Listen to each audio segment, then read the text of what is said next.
everyone, welcome back to another Genshin Impact video. Today we're going to be bringing you a guide on the newest released character, which is Xiao, who came out with patch 1.3, and he is highly anticipated. He's a real hot topic right now. So we wanted to cover him and talk about his pros, cons, maybe some team comps, how to build him.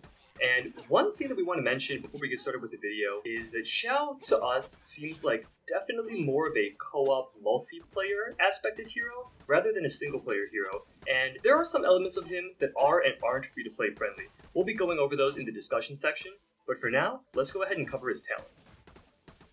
So the first talent, Whirlwind Thrust. This is just his basic attack. It's a 6-hit combo, and as you can see here, the first attack is 2 hits, and then it goes 1, 1, 2, 1, 1. Which I know a lot of you are probably considering, oh, is Crescent Pike good on Xiao? Well, it's not really for a couple of reasons. One is that his ult makes him do anemo damage, as well as his auto attacks not having that 4-hit combo like Xiangling and Zhongli do, who are traditionally seen as the Crescent Pike abusers. Moving on to Lemniscatic Wind Cycling. So this is where Xiao plunges forward, dealing anemo damage to opponents in his path, and this can also be used in midair, starting at 2 charges. The cooldown on this is 10 seconds, so it's a decent amount of time for a skill, but with that having been said, it's also pretty useful, so we don't mind the cooldown too much.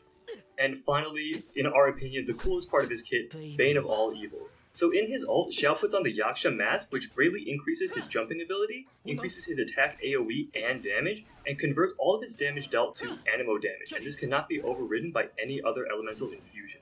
The duration of this is 15 seconds, and there's a little bit of a health drain as well. It starts out at 3%, but can go down to 2% later on as you level up the skill. The cooldown is only 18 seconds, which seems pretty good considering it lasts for 15 seconds, but the energy cost is high, and as we'll be discussing later, Xiao is not exactly the best at generating his own energy.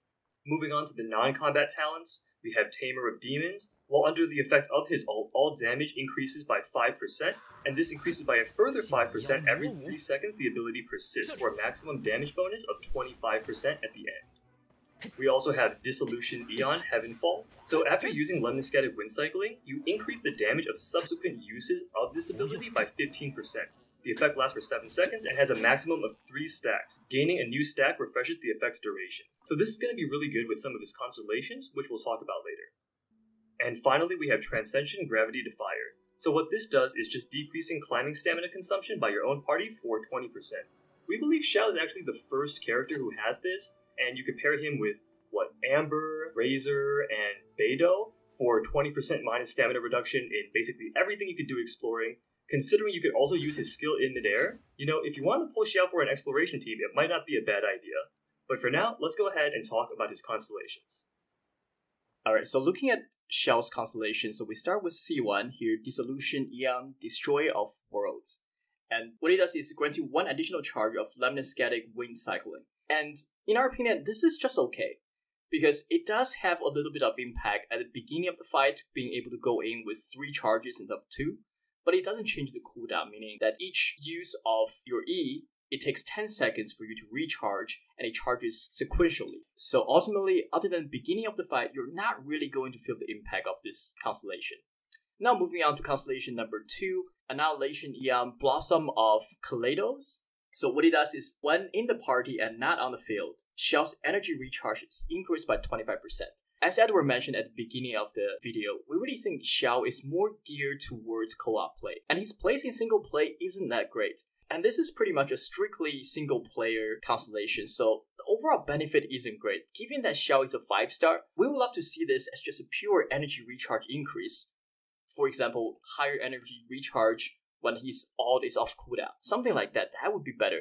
In our opinion, this feels a little bit underwhelming. C3 is pretty simple, it's just a level up for your elemental skill, so we won't get into that too much. Now looking at C4, Transcension Extinction of Suffering. I have to say the names of these constellations are pretty cool, but let's take a look. When Xiao's HP falls below 50%, he gains 100% defense bonus. On the surface, this is pretty good because we all know Xiao, when he is in his ultimate form, he will be losing HP consistently. So this does have an impact in terms of keeping him a little bit more sustainable, a little bit safer when his HP is a little bit lower. But ultimately, in co-op play, you're going to be running with another support, hopefully someone who can heal or shield you. So the impact of this might not be as high as you might imagine. C5, Evolution Eon, Origin of Ignorance. This one increases your ultimate by 3 levels, so pretty straightforward. And lastly, C6. This is a big one. Conqueror of Evil, Guardian Yaksha. So what he does is, while you're under the effect of Bane of All Evil, which is his elemental burst, hitting at least 2 opponents with Xiao's plunging attack will immediately grant him 1 additional charge of his E, Lemniscatic Wind Cycling. And for the next second, you're able to use this skill even if your E is still on cooldown. So this is really strong. This is going to have a pretty substantial impact to Xiao's game. It will allow you to dash through the battlefield at will, it will allow you to use your plunging attack more often, and significantly increase your overall damage output. So what does this all mean? In our opinion, Xiao is really kind of a black and white character when it comes to his constellation. In a way, his C1 through C5 feels pretty underwhelming, but his C6 is pretty game-changing. So for all of you out there, if you're a free-to-play player who doesn't want to invest too much money into getting Xiao, then we would say forget about any of these constellations. It doesn't really matter. But if you are a whale, if you are going to invest heavily into Xiao, then we definitely recommend you go all the way to C6, because 1 through 5, pretty underwhelming. Once you get to C6, Conqueror of Evil is going to substantially increase your damage output, and Xiao is going to feel very different with that.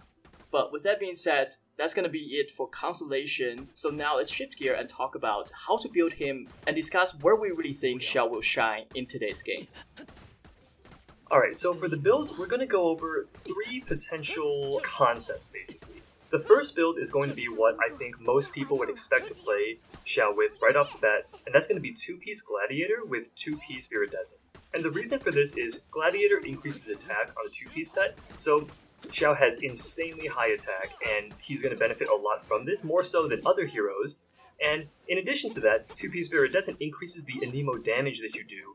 And considering Xiao wants to be in his ult form as much as possible, that's when his DPS potential is the highest. Viridescent is able to capitalize on that window and have him pump out as much individual DPS as he can during that time. Now, some other options that we've thought about were running him with potential Geo teammates and then going a Bolide set. So 4-piece Bolide increases your normal and charge attack damage when you're under the effect of a shield, whether this be crystallized or an actual character's skill.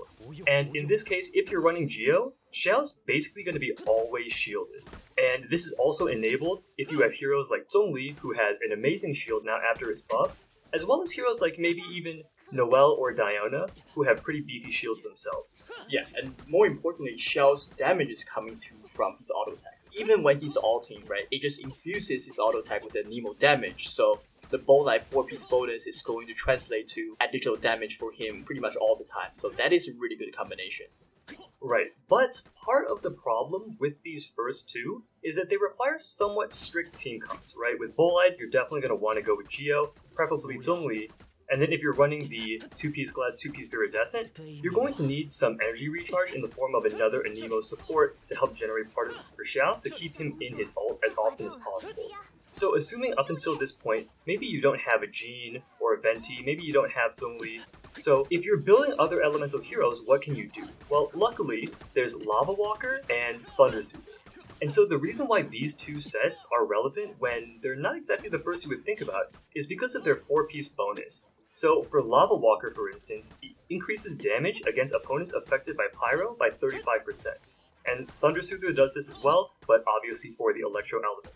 And the reason why you'd want to do this is, if you have good Pyro supports, for instance, Xiangling, who is, there is a way to get her for free, and Fischl as well. Most people will have a Fischl or a Beidou at this point, who Beidou is on the banner as well. So if you have these sort of Electro Pyro supports, when Xiao is ulting, he's going to swirl all of these reactions to the rest of his enemies, which means he increases damage against those opponents by 35%.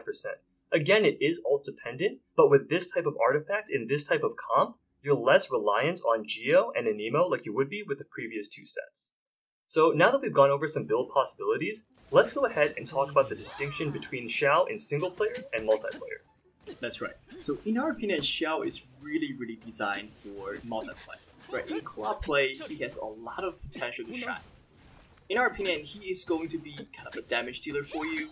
because his ability to do a lot of damage through his basic skills. But the benefit of being an Anemo character is that when he's ulting, through his Anemo damage, he's going to also cause Swirl, allowing you to extend elemental reactions that are currently on the field. So this is going to be beneficial when you are on the field with multiple elements, so in a situation where you are in a co-op mode.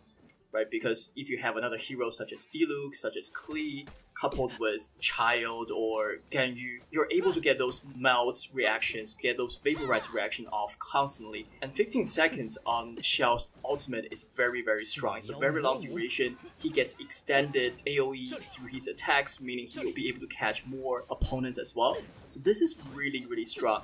It's almost as if he's a high damage support. However, this is much more difficult to achieve in a single player mode because you need a specific set of heroes to support him. Heroes that can leave the field, allowing Xiao to be your active player, but at the same time still applying elemental skill. So Xiangling comes to mind for Pyro, Fischl comes to mind for Electro. These are the heroes that you definitely have to need, or maybe even Xingqiu for Hydro reactions. But if you don't have these heroes, it's going to be really difficult to take advantage of it. And most of the time, you need a couple of these heroes on your team at the same time to get reactions off, because with only one element, you won't really get anything with Xiao's Anemo. Right, another thing that I actually want to mention for multiplayer is that Xiao is actually pretty mobile, right? So whereas Jean, Sucrose, Venti, they're more of the type of Anemo characters that group enemies up in order to get Swirl off. But Xiao can get Swirl off even if the enemies aren't grouped. So it might seem like he's a straight downgrade from Venti, but considering the damage he brings, and the fact that he can still dash around the field and apply Swirl to enemies that are farther apart, means that he's not actually that far behind as far as a Swirl applier.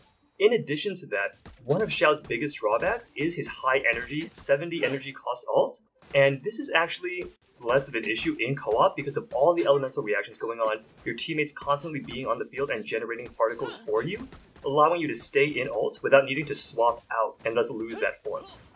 And with that having been said, it's basically all the discussion that we had for Xiao. If you want to continue the discussion, we know we want to. Please let us know what you think in the comments if we missed anything, if you have something else to add. We love to interact with the community, so do let us know. So now time for our final verdict. Ultimately, if you're free to play, if you love Xiao, if you want just this edgy boy, this demon slayer, absolutely go and pull for him. If you're more of a aesthetics guy, more of a story person, go ahead, it's fine.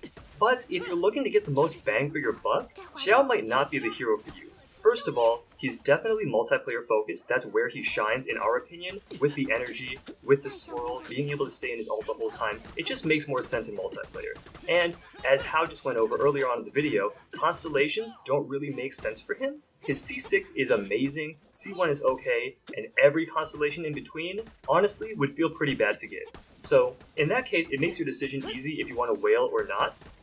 As you've seen in our previous video, I did pull for Xiao on my account. I wanted him, I've been testing him out, he's a lot of fun to play, so you definitely won't regret pulling him or getting him either way. But Primo Gems are hard to come by, so hopefully this video has educated you and given you a little bit of information to work with when deciding whether or not you want to go for our resident demon hunter. And with that having been said, that does it for this video.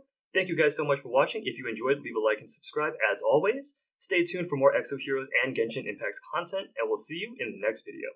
Peace.